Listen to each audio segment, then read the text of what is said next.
pasukan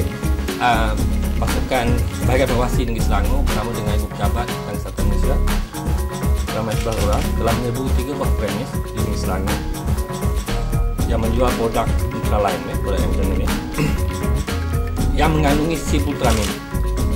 Itu jenis bahan yang senaraikan dalam antaratur. Susulan daripada serbuan itu, pihak kami telah merampas 1,200 kotak bahan ini dengan anggaran kosnya RM370,000. Saya tidak menasihatkan ingin menasihatkan orang awam supaya menghentikan pengambilan produk ini kerana dia punya kesan sampingan yang amat teruk, seperti kemurungan, psikosis, risiko tekanan darah tinggi, sakit jantung dan kepala, menyebabkan degutan jantung, keseronokan melampau dan sebagainya. Dan kepada orang awam juga, kalau tuan-tuan dan puan-puan jumpai produk ini, sila laporkan kepada bahagian farmasi yang berdekatan atau di masing-masing. Kita dapat aduan daripada tahun lepas lah. Jadi kita telah mula letak.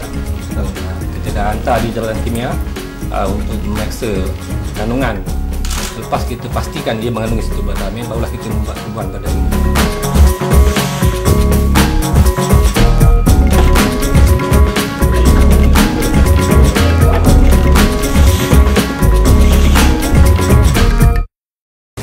SOL adalah produk insulin untuk saya sebab dia melambatkan penuaan, cantik, awet muda dan mengekalkan keremajaan kulit.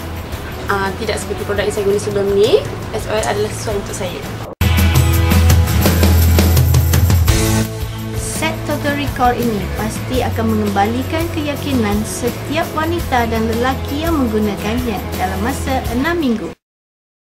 Untuk menjimatkan masa, Emma menggunakan produk Aesthetic Foreskin bagi penjagaan kulit wajah Emma. Ianya amat berkesan dalam masa 5 minit. Kemudian, Emma menggunakan Magic Pancake 1 Minute Makeup bagi menyelahkan lagi kecantikan Emma.